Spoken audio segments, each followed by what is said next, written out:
Welcome to Recollection Mall. If you were a mall rat like me, or spent your formative years hanging out or being dragged to the mall by your parents or your parental units, then you've come to the right place. Have you ever gone into your childhood, teenage, or current mall and wondered, wasn't there a store or restaurant there? So let's take a trip down memory lane and take a look at that mall's history of yesteryear. Be sure you stick around to the end of this video and see if you can take my mall survey. So leave a comment or a memory of this mall below, and don't forget to subscribe to my channel. Thanks.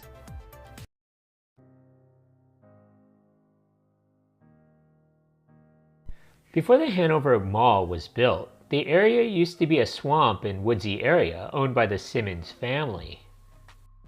The small town would grow in size as more people started to move into the area. Neighbors would watch the traffic wind its way slowly up from the Cape, bumper to bumper, right past their front doors. To eliminate this congestion came the Southeast Expressway. It brought people not just through Hanover, but they moved into Hanover. The growing town needed a place to shop, a supermarket, bank, department stores, and the kids needed a movie theater to keep them out of trouble. So the residents were told at the town meeting in 1969 to accept a change in zoning in the Rocky Swamp area, and so came the Hanover Mall. The Hanover Mall was built by the Campanelli Tedeschi Trust and opened in the late fall of 1970, just in time for the holiday season, although some sources say they opened in 1971. Hanover Mall was a 732,000 square foot regional mall with exterior outparcels, which was located 20 miles southeast of Boston. The mall would be anchored by a Zayre's department store, an Almies department store, and a Woolworth. Other stores soon filled in around it. A 125,000 square foot Sears department store was announced that it would be moving into the mall. To make space for Sears, the town pushed back the nearby 3rd Herring Brook, which was part of the town line with Norwell. The mall continued to grow throughout the 1970s and 1980s. A 1977 advertisement in the Patriot Ledger boasted one-stop shopping at the mall, which offered 95 fine stores. There was a popular bar in the back of the mall that changed names several times, once to Pub 67 in honor of the late Patriots lineman and dentist Bill Linkadis. In the early 1980s, Jordan Marsh opened a location at the mall. In 1987, Almies closed, and its space was filled by Filene's. In 1988, MTV visited the mall, and videos on YouTube show them interviewing teenagers at the mall. In 1989, Zayre's closed. It reopened as Ames after the chains merged. Filene's would expand around this time as well.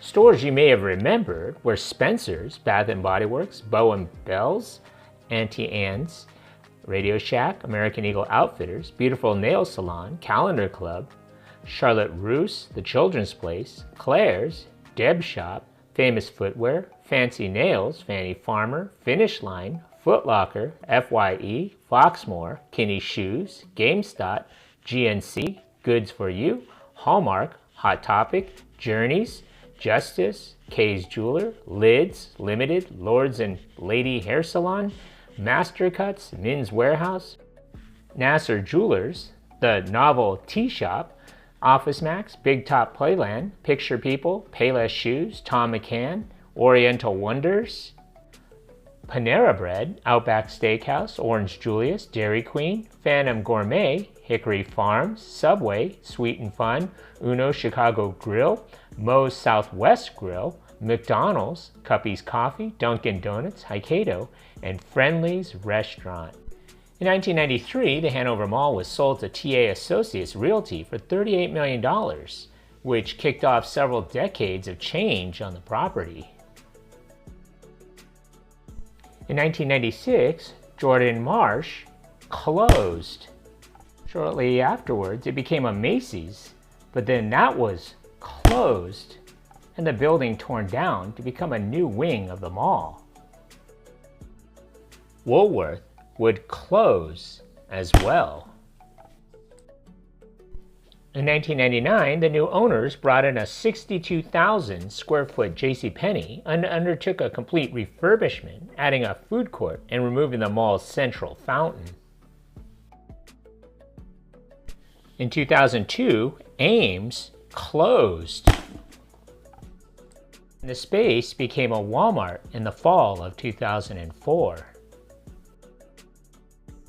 The mall continued to expand into the early 2000s as more stores opened in the nearby freestanding buildings, such as the Patriot Cinemas and Trader Joe's.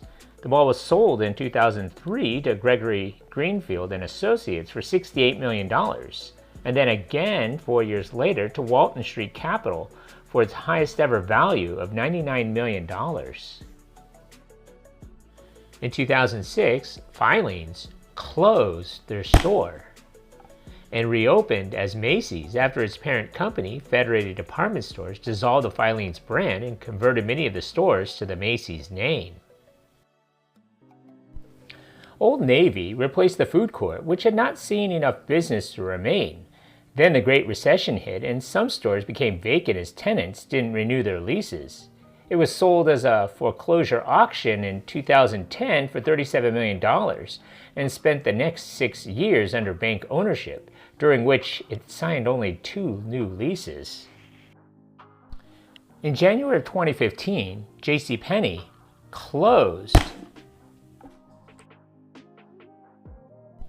Later that fall, both Sears and Walmart announced that they would be closing soon.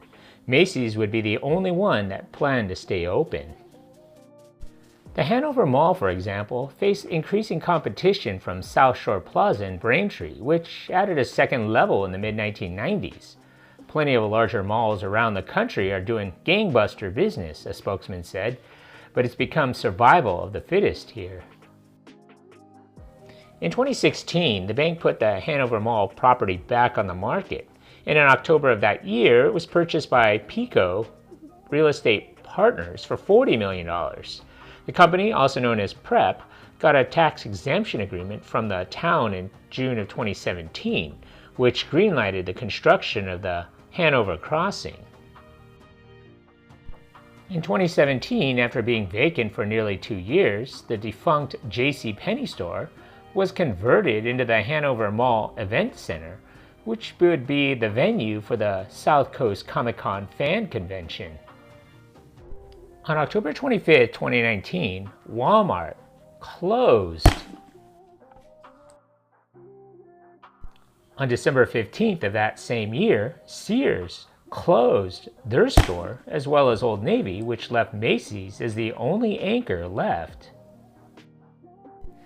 It was announced, with the exception of Macy's, the entire mall would be demolished starting in the spring of 2020 to make way for 9 new buildings situated around parking lots and a common grass area.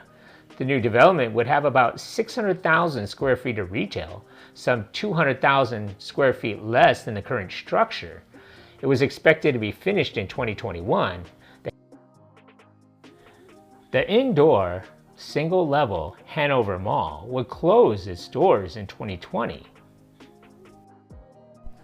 The newly renamed and rebuilt Hanover Crossing was converted into an outdoor lifestyle center and opened in 2022, and anchored by the existing Macy's, and was also anchored by an 80,000 square foot Market Basket grocery store, as well as an entertainment complex that would include a 10-theater showcase cinema location and a 10-pin eatery, which will have food, bowling, and an arcade.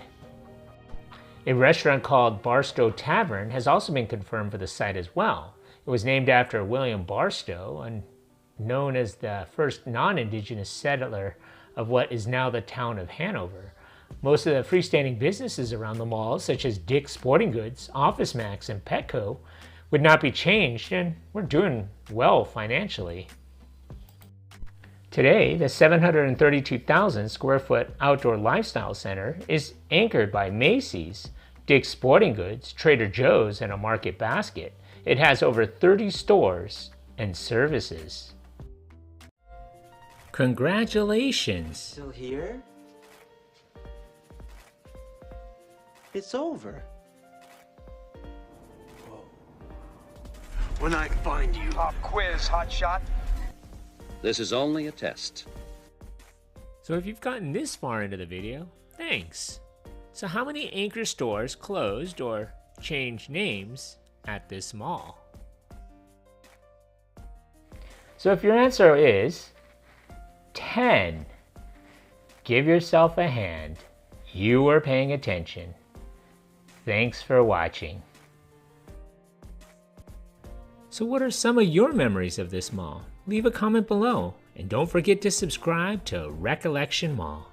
Add your name to the mall directory. Thanks.